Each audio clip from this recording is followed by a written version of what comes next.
Will the Chiefs win the division this year? And will the Raiders actually win a game? This is the AFC West prediction show on the Big Score podcast.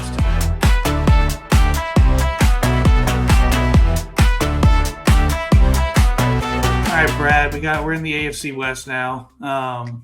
This is a pretty good division. Last year, they were a little shocking. We saw Denver rise to the top. We saw the Chiefs kind of fall off a little bit. A lot of people picked the Chargers last year. It just didn't quite work out for them.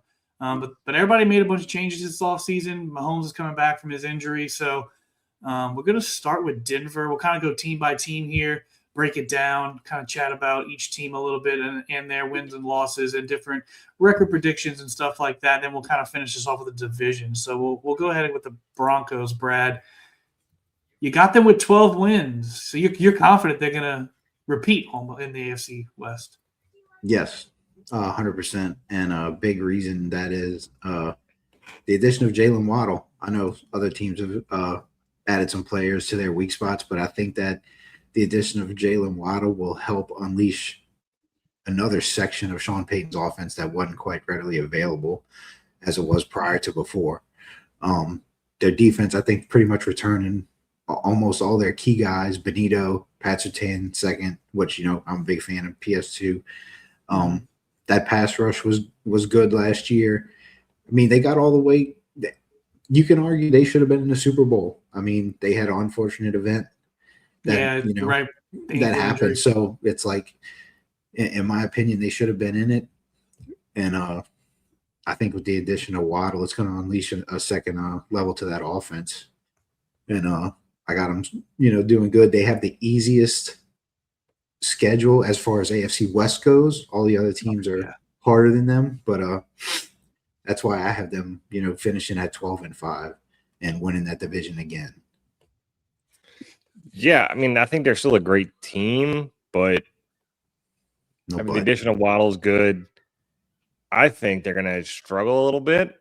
I think they're a great team, but the AFC West is tough, and those divisional games, are always up in the air. I think they're actually going to drop 4 divisional games and get swept by 2 divisional rivals, which we will see when we look at those other teams. You think wrong. And I feel like that's a little crazy to say. I think they do get swept by both the Chargers and the Chiefs. And you see the Raiders with a couple of surprise wins in there when we get to them, but I think they got the Raiders, but the other two, I don't know. Denver doesn't feel as complete as people want to say they are. They won a lot of close games last year. They're still a really good team. But I think those divisional games, they're just gonna cough up a couple. Yeah, no, I'm kind of on board there with you, Dan. I actually have them as the lowest record here. I think they are going to take a slight step back. Their defense is still very elite. They have a very good defense, I think. But I think they're going to struggle at the beginning of the season. Look at the teams that they're playing in the first 9 weeks right here. You really only have 2 games against opponents that are, they're guaranteed to probably win those games with the Cardinals and the Panthers. But when you look at Kansas City, Jacksonville, Los Angeles Rams, 49ers, Chargers, Seahawks, I mean, that is a brutal start for first 6 weeks. And out of the first 6 weeks, they have, 1, 2, 3, 4. They split in those road and home. And then they have the Cardinals and Chiefs. So I have them losing a lot of games early, but they're going to get a little streaky at the end because that schedule lightens up drastically after the bye week. I mean, you got the Raiders, you got the Steelers, you got the Dolphins. So I think the Broncos are gonna turn it on at the end and maybe try to get a wild card spot, but I don't see them competing for the division this year. I just think there are better teams, teams out there. Yeah, I got trying to fight for that wild card spot. Yep. Yeah, 11-6 wild card is crazy to think of. Just because, it happened last year, but I'm just saying it's a lot of wins right there. I mean, at West, it's going hard, for the AFC. Definitely. So Brad has them going 12-5. Obviously, we'll see where they land with the division, but I'm pretty sure 12-5 is probably going to have them on Brad's list to win unless he shocks us with the Raiders. But we're going to move on to the Chargers now. And this is one where we flip the script. Dan's kind of in the middle. Brad is a little bit more down on them, and I'm very high on the rate on the Chargers for this one. I got them going 14-3. I just think their offense is going to take off. I think Mike McDaniel is a very talented offensive coordinator, and he's going to come in and turn Justin Herbert into somebody we've all thought he could be, and he's going to finally take that step. The offense is ready to go. They finally have a very talented running back in the backfield. I think the only losses they're going to have, they're going to lose to Seattle, obviously, and Baltimore. And really the Denver loss at the end of the season. I think they're going to have the division wrapped up by week 16. So I really think they may rest their starters for both the Chiefs and the Broncos. So I don't know, Dan, you're kind of in the middle here. So what made you throw them at 13-4? I mean, I think they had a really good team last year, despite having their tackles go down. They bring in Mike McDaniel, who's a better offensive coordinator than they had in the past. They're pretty run. They wanted to run the ball under Nolan. Harbaugh still wants to run the ball, but McDaniel in there. We saw what he did with Achane. He made him, close to all pro level running back. Kind of do it all. Omarion Hampton can be that. Tua was talked about highly those first few years with McDaniel. Herbert is more of a do it all quarterback. Has a bigger arm, is more mobile. Yeah, you don't have Tyreek Hill or Jalen Waddle, but they still have really good receivers out there. We've talked about Ladd McConkey. I still like Quentin Johnston. He may drop a couple balls, but he's going to go deep. They're going to get the ball to him. Look for a couple 60-yard touchdowns this season from him. Watch Trey Harris get involved. Watch their tight ends get involved. They have Njoku now. They have Gadsden. There's enough on that offense, and they have a really good offensive line if they can stay healthy. I don't see them getting 14 wins just because they are the Chargers still. They need to beat some allegations there. I do still see them dropping a couple games to the Chiefs. I don't know why I have the Chiefs being world beaters in this division this year. I don't have the Chiefs winning. That's a little spoiler for the next section. But I still think the Chiefs are going to give some of their divisional opponents a little scare. They're not backing away. Yeah. So the Chargers will drop a couple to them. And some of these other games, Raiders, a divisional game, you might slip up, and then against the Seahawks.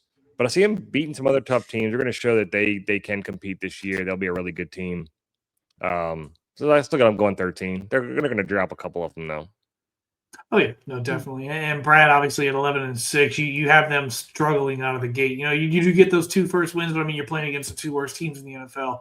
Exactly. And then you have them losing 3 straight. So what's kind of your thought process there for that 3-game losing streak? I know there's some talented teams there, but you don't think they'll be able to sneak one of those out, especially having one of those at home?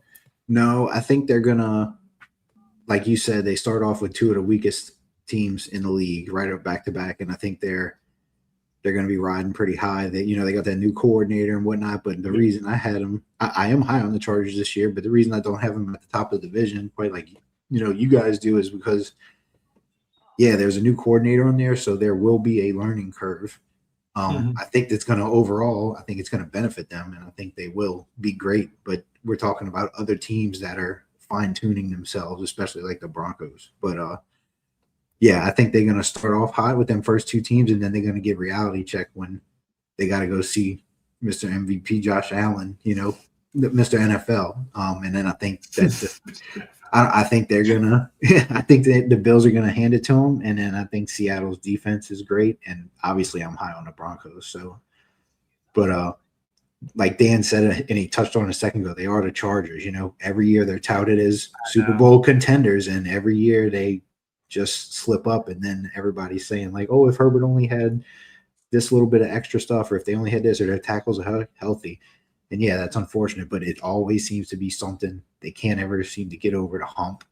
This is kind of like a prove it to me type deal. So we'll see what happens. That's a really good point right there.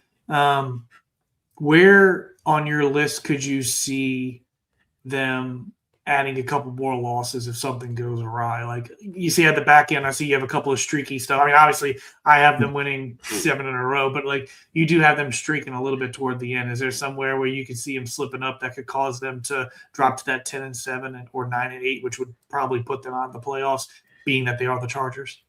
Yeah, being them last 2 games of the season for them, going against the Chiefs and the Broncos. I have the top 3 teams, and obviously the Raiders or whatever, but the top 3 teams in this division, they're all any of those 3 teams can win this division. So I think them last 2 weeks, if the Chargers aren't on their game, they could easily slip up, especially if they have to finish off the season at Mile High. And that game could be a very much need to win to make the playoffs, because 3 teams from this division can go to the playoffs easily. So that's my opinion on that. Yeah, me and Dan have those splitting. Dan, what made you want to split the Kansas City game at home over Denver on the road? I think the Chiefs coming back, they were down last year. I mean, they're professional athletes. Nobody's going to be scared of the Chiefs, but something about them coming back healthy, coming back angry, everybody's counting the Chiefs out. They'll be a little hungrier, trying to prove themselves. And I could see the Chiefs somehow tripping up both the Broncos and the Chargers this year. They're going to want to get themselves straight under Andy Reid. They want to have a good season against everybody, but something tells me they're going to be hungry. You know, you're always going to want to show up against your divisional opponents, but they're going to be a little bit hungrier against them. And again, Chargers, hopefully they don't charge her, but they're going to charge her at some point. I don't know if they're going to, rest their stars at the end of the season. We'll see how that goes. They may want to be fighting for the 1 seed.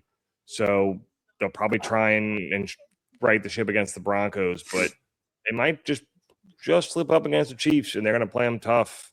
They got some, I don't know, just the Chiefs are a team, and I think they're going to surprise them. No, I get it. I mean, they've been the division staple holes for the last few years. It's just kind of been this last couple of years where they've fallen off a little bit. But, going into the Chiefs here, we all agree.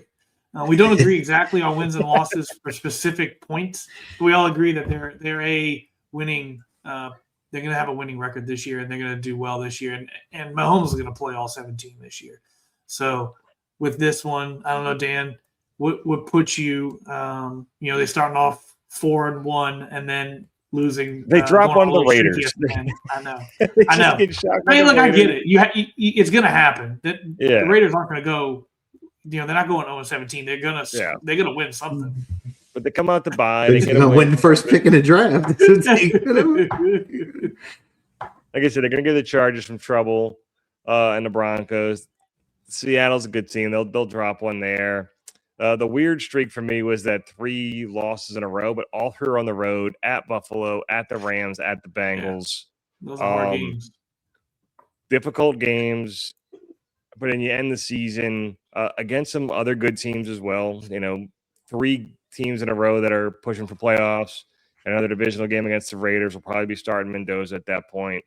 Obviously, going to be a rookie, but you want to close the season strong. So they'll string some wins together towards the end of the season. But I do see a little bit of a losing streak right there, weeks 12 through 14. That's going to be tough for them. But they'll right the ship, still, crack the playoffs.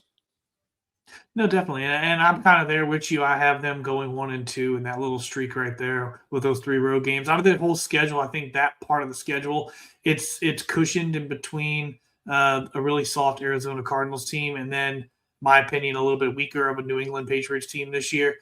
So that they're going to be coming off a pretty good win with the Cardinals, but I could easily see them going 1-2 or 0-3 there.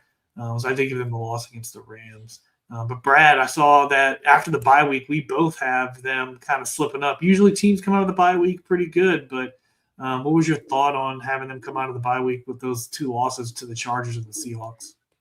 I think they're going to be riding high off of wins from bad teams.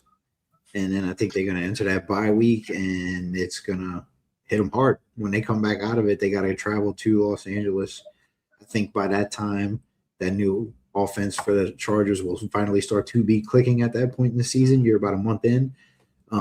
So I think they're going to be flying high with that. And then when you go to Seattle, it's just never an easy place to play, and that defense is stout. And I just think that they drop those two, but they're not going to be down for long because then I have them going on a little bit of a streak after that. I am shocked. We all have them. All three of us have the Chiefs going to Denver and winning. Oh, that just feels a little odd. Since we're all high on Denver. So I can say I think that game personally is where the Chiefs right up their season. So I kind of see how I have them losing to Denver right away, and then they have 3 straight games against teams that are one game. The Colts, they're going to compete this year, but the Dolphins and Raiders are competing for 101. First pick. So they're going to win through. They're going to start out 4-1 there, and then they're going to have those 2 losses. And I think that Denver game is going to shake them out of that and let them get on a streak. Because then after Denver, you got the Jets, the Falcons, and the Cardinals. Another 3 teams that are probably not going to be very good this year. So if they can get that win in Denver, they're really going to right the ship, and that's how they can get to that 11-6 mark. If they lose that Denver game though, and they are 3-3 at that point, I can see a world where they finish 9-8.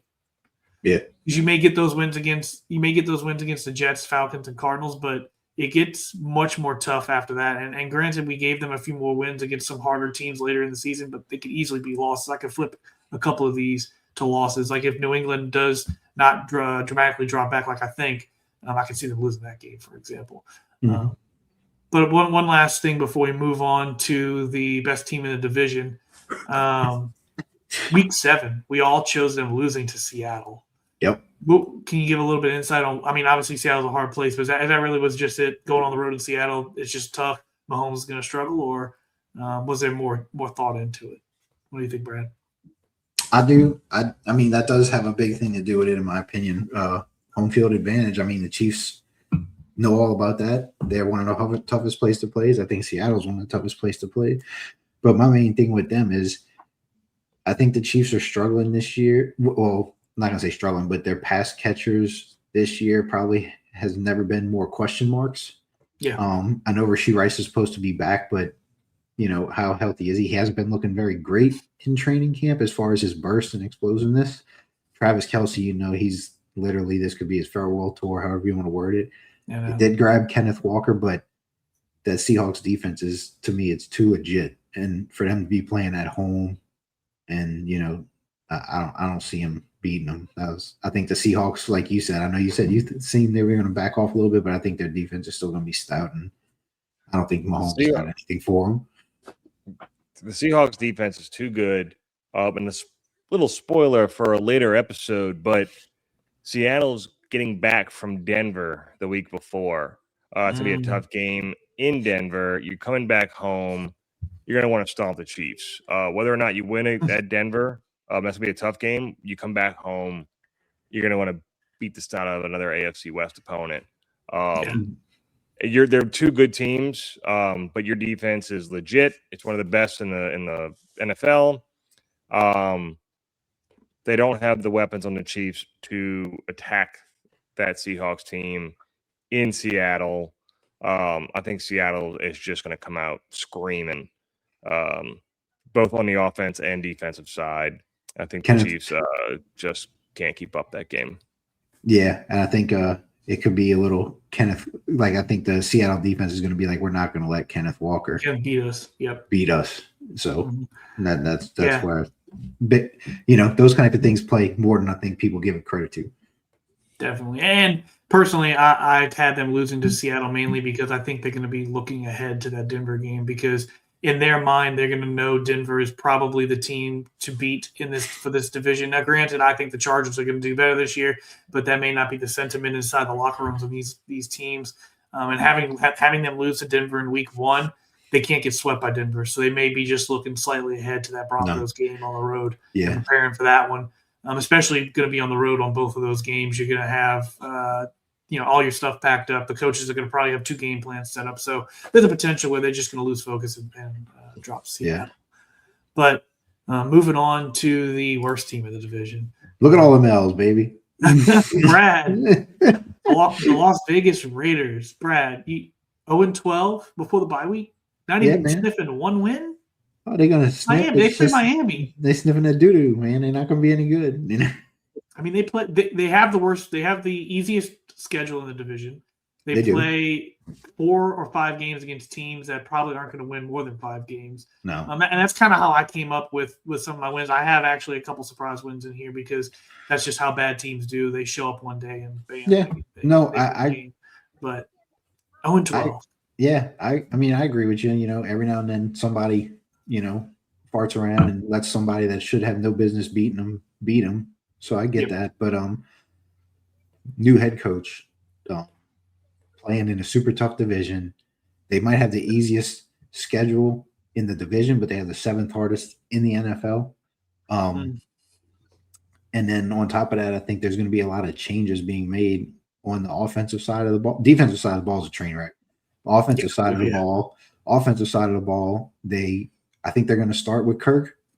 They're going to let him go through the gauntlet till about, in my opinion, week 7. And then they might throw the kid in around week 8. Then you got to on the road against the Jets. Look, the Jets are a bad team, but on the road, I mean, look, they did the Shuck last year. They made Shuck start against the Rams for his first game on the road. I think that's where you switch it, and then on top of that, I think that's where, you know, they might find, even though I have them at L's, they might start clicking with Kirk Cousins a little bit and getting comfortable, and then boom, they're going to switch, and then now we got to relearn a new guy. Yeah. So, you know, and I just think it's new coach. They're going to have a split quarterback here. They got a lot more stuff to figure out, you know, plus they're going to need that high draft pick. So I don't think they're going to be pushing for any kind of let's hoorah and go freaking win a bunch of games. Mm-hmm. Well, it's funny that you mentioned the quarterback switch around week 8 because that's when I have Mendoza coming in. I think Kirk gets him 2 wins in the first 2 weeks. In the first 4 weeks, they go 2-2. People are like, oh, you know, this team's not so bad. They dropped 3 against 3 really good teams, which we all pretty much expect. I know you have a little surprise winning there. But I think after that, they're going to be clamoring. Let's see the rookie come on. We're already they could wait till the bye week. You know, they very could. You know, now that I'm looking at it, I mean, they could. I think they're going to want to. The fans are going to want them in a little earlier. That's why I figured week 8. The fans are going to want to see it. Exactly. I think the coaching staff is going to want him in there to start getting reps and get some reps. Get used to your teammates. What do we need? Correct. Your offensive line shouldn't be as bad as it was last year. You should not have Mendoza running for his life. If the offensive line is garbage, don't throw him back there. But it's the NFL these days. You're going to get a quarterback in earlier than later. So I do see him going into the Jets. Getting a win, getting some hype, and then look at that right after the Jets. You got some tough games, exactly. Mm-hmm. Even against the Browns. The Browns are still a great defense. If there was one I could go surprise the Chargers. Yeah, if there was one I could change on my record thing, it might be that Jets game because, like I said, I think they might throw him in that Jets game, and he could bring a little bit of hype and excitement to that team, and they can pull that one off maybe. But I don't have any faith in him at all this year. Yeah, and so I actually do agree with both of y'all. I think Week 8 is the perfect time. I know I made the comment before about on the road against the Jets, but I really do think that's the perfect time to put him in. Just don't let him go on that MetLife turf. No. Hand off, roll pass. Do not go break your knee on that turf. And I know I have them winning Week 6 against Buffalo, but that win, in my opinion, would be a fluke win. You know, maybe a last-second field goal because of a turnover or something fluky, not going out there and dominating by any means. Which is why I think he will start Week 8 because I think he's going to go out against the Rams I think Kirk Cousins and the team will go out against the Rams on a high and get blown way out of the water and lose by 30 to 40 points. And then that's like, okay, sit down. We're going to put Mendoza in. We need to see him anyway. You need to give Mendoza 7 to 10 games. You're not going to know who he truly is until at least 7 to 10 games. So why wait to after your bye week where you're only going to have him for 4 or 5 games to be able to study him on and get him reps against? Let him just put him out there. Let him learn. He's a number 1 overall pick. He's not losing his job this year. He can go 0-17 and they're going to give him a shot next year. Mm-hmm. Yeah. Then if he goes 0-17 again, then they'll boot him and kick him out. But if he can at least get a shot and get some wins on the board, which I do have him getting 3 wins once he comes on the board here, let him build some confidence with that offense. I can see the Raiders being a surprise team if they draft right next year. Yeah. This next offseason is going to be very big for them. But they need to fix that defense. Can click, and they get a receiver to surprise us. They have a great tight end, a great running back, hopefully a defense, a decent. Two great running backs, two good running backs. Sorry, one great one, one good one. Come on, I know y'all love Mike Washington. Mike, we can talk about Michael Mayer as well, but they have pieces there. The offensive line can click. Then that offense may be something next year. So they could be a sneaky team in 2027 for sure. I also see them still trying to get rid of Crosby this year. So that's another. Yeah. They need them draft picks anyway, and he's going to be on the backside by the time they're ready to compete. So they need to get whatever they can get for him. Definitely. So 2-15 and 2-5-12 sort of Raiders to wrap up their schedule. So going into the division right here, obviously Raiders are at 4. We'll start at the bottom. Raiders are at 4. Here, Dan and myself have the Denver Broncos coming in on 3rd, where Brad tosses them in the Chiefs into 3rd right there. Then Dan and I have the Chiefs in 2nd and the Chargers in 1st, whereas Brad flops and does Chargers and Broncos. So all these records are really tight, and honestly, I agree with both of you. There's going to probably be three playoff teams from this division. I don't have the playoff teams listed here because we're going to do a separate episode with that. So you can kind of put things 2 and 2 together on what teams are probably going to make the playoffs and what teams may not make it. So I don't know, any thoughts on these rankings and these spots before we end this one? These divisional games are going to be tough. Like I said, I think I have the Chiefs going 5-1 in the division, and the only one they lose is to the Raiders. Obviously, they can lose a game to the Broncos. They can lose a game to the Chargers. They can lose a game to both. So some of these ties could swap. I still think all 3 are fighting for the division. But I think the Chargers will win it, even if they don't necessarily have the best division record.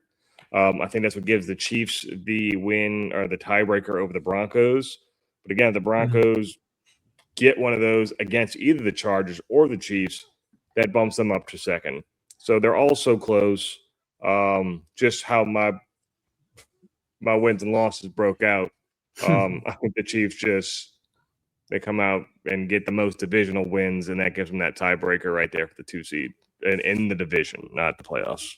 Mm-hmm. Any further comments, Brad, from your side? No, not too much. I agree. I think it's a three-horse race. That's why I have them pretty close. The reason why I just have the Broncos edging them out is, like I said, when we talked about it earlier, I think they were a Super Bowl team last year that just dealt an unfortunate hand with what happened. And I think that they returned basically their whole team, and they got a new shiny weapon, which will help unleash just one little more section of Sean Payton's offensive scheme. So that's why I have them over the edge. Definitely. Yeah. And like I said, I do have the Broncos stepping back a little bit. I mean, obviously I'm only 1 game different from y'all two, but it is a pretty drastic drop from where they landed last year and how talented that team was last year. I do think they got a lot of breaks, and I think this year the breaks just aren't going to be there for them. But yeah, so that's our AFC West division finish and our predictions for the 2026 season. We'll be going through division by division and kind of giving these predictions similarly, and then we'll have a bigger episode at the end with the playoffs, Super Bowl, and then further predictions throughout the year with some offensive rookie, defensive rookie, MVP, all that kind of stuff in another episode too. So definitely tune in to the Big Score podcast, your place for all these predictions.